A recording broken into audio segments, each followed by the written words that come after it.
சில நேரங்களில் தீமையே ஜெயிப்பது போல் நமக்கு தோன்றும். மனிதர்கள் பொய் சொல்லி ஏமாற்றி பிறரை காயப்படுத்தி ஜெயித்து விட்டது போல் தெரியலாம். ஆனால் சூழ்நிலை எவ்வளவு இருளாக இருந்தாலும் தேவன் எல்லாவற்றையும் தன் கட்டுப்பாட்டில் வைத்திருக்கிறார் என்பதை வேதாகமும் நமக்கு நினைவூட்டுகிறது. மனிதர்கள் தங்கள் வாக்குகளை மீறலாம், தேவன் தன் வாக்குத்தத்தங்களை எப்பொழுதும் நிறைவேற்றுவார். இன்றைக்கு நாம் வாசிக்க வேண்டிய வேத பகுதி 2 நாளாகமத்தின் புஸ்தகம் 22ஆம் அதிகாரம் 10 முதல் 23ஆம் அதிகாரம் 15 வரை. அத்தாலியாள் என்பவள் இஸ்ரவேலின் பொல்லாத ராஜாவான ஆகாப் மற்றும் எசபேலின் மகள் ஆவாள். அவள் யூதாவின் ராஜாவான யோராமை திருமணம் செய்து தன் குடும்பத்தின் பொல்லாத வழிகளை யூதா ராஜ்யத்திற்குள் கொண்டு வந்தாள். யோராம் இறந்த பிறகு அவளுடைய மகன் அகசியா ராஜாவானான். ஆனால் அகசியா ஒரே ஒரு வருடம் மட்டும் ஆட்சி செய்த நிலையில் யெகூவினால் கொல்லப்பட்டான். தன் மகன் இறந்துவிட்டான் என்ற செய்தியை கேட்டவுடனே அத்தாலியாள் ஒரு கொடூரமான முடிவை எடுத்தாள். தாவீதின் குடும்பத்தை சேர்ந்த அடுத்த வாரிசு ராஜாவாவதை தடுப்பதற்காக ராஜ வம்சத்தை சேர்ந்த அனைத்து இளவரசர்களையும் கொலை செய்ய உத்தரவிட்டாள். ஆனால் யோவாஸ் என்ற ஒரே ஒரு சிறிய ராஜகுமாரனை அவனுடைய அத்தை யோசபேத்தும் அவளுடைய கணவருமாகிய யோய்தா ஆசாரியனும் இரகசியமாக காப்பாற்றினார்கள்.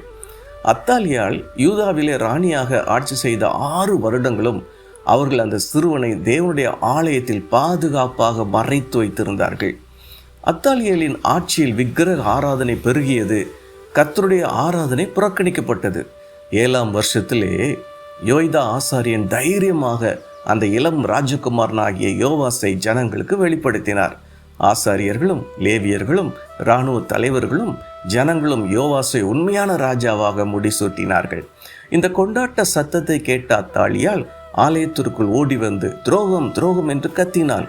ஆனால் அவளுக்கு ஆட்சியில் எந்த உரிமையும் இல்லை என்பதை ஜனங்கள் அறிந்திருந்தார்கள். அவள் ஆலயத்திற்கு வெளியே கொண்டு செல்லப்பட்டு கொல்லப்பட்டாள். அவளுடைய பொல்லாத ஆட்சியும் முடிவுக்கு வந்தது. தீமை ஒரு குறிப்பிட்ட காலம் மட்டுமே பலமாக தோன்றும், ஆனால் தேவனுடைய திட்டங்களை அதால் ஒருபோதும் அழிக்க முடியாது என்பதை அத்தாலியாளின் வாழ்க்கை நமக்கு காட்டுகிறது. சுயநலமான பேராசை மனித வாழ்க்கையே அழித்துவிடும் என்பதை அத்தாலியாள் நமக்கு கற்றுத்தருகிறாள். அதிகாரம் வேண்டும் என்ற பேராசையால் தன் சொந்த குடும்பத்தை சேர்ந்தவர்களையே அழிக்க துணிந்தாள் அத்தாலியாள். இன்று அந்த பேராசை வெவ்வேறு வழிகளில் வரலாம். நல்ல மதிப்பெண் பெற ஏமாற்றுவது, பெயரெடுக்க பொய் சொல்வது, அல்லது பிறரை பற்றி தவறாக பேசுவது என எதுவாக இருக்கலாம். ஆரம்பத்தில் இவை வெற்றி தருவது போல தோன்றினாலும் தேவனுடைய ஆசீர்வாதத்தை ஒருபோதும் தராது. ஆனால் யோதாவும் யோசேபேத்தும் அமைதியாக சரியானதை செய்தார்கள். தேவனை நம்பியதால் சிறு பிள்ளையாக இருந்த யோவாசை காப்பாற்ற தங்கள் உயிரையே பணயம் வைத்தார்கள். அவர்கள் புகழையோ விளம்பரத்தையோ தேடவில்லை, தேவனுக்கு கீழ்ப்படிந்தார்கள். யாரும் பார்க்காத நேரத்திலும் நாம் சரியானதை செய்ய வேண்டும் என்று தேவன் விரும்புகிறார். ஆபத்தில் இருப்பவருக்கு உதவுவதாகட்டும், ஒரு நண்பனுக்காக நிற்கிறதாகட்டும், அல்லது தவறான காரியங்களை மறுப்பதாகட்டும், நீங்கள் உண்மையாய் செய்யும் ஒவ்வொரு காரியத்தையும் தேவன் பார்க்கிறார். தேவனுடைய வாக்குத்தத்தங்களை யாரும் தடுக்க முடியாது. நாம் உண்மையுள்ளவராக இருக்கும்போது நம் கண்களுக்கு தெரியாவிட்டாலும் தேவன் நமக்காக கிரியை செய்து கொண்டிருக்கிறார். சங்கீதம் 145:17 கர்த்தர் தம்முடைய வழிகளெல்லாம் நீதி உள்ளவரும் தம்முடைய கிரியைகளிலெல்லாம் கிருபை உள்ளவருமாய் இருக்கிறார். சரி, இன்றைக்கு நம்ம வாழ்க்கையில் நம்ம ஆவிக்குரிய வளர்ச்சிக்கு செய்ய வேண்டிய ஒரு சில காரியங்கள். இன்று சங்கீதம் 46 வாசியுங்கள். கடினமான சூழ்நிலையிலும் தேவன் எல்லாவற்றையும் தன் கட்டுப்பாட்டில் வைத்திருக்கிறார் என்பதை நினைவூட்டும் வசனங்களை குறித்து வையுங்கள்.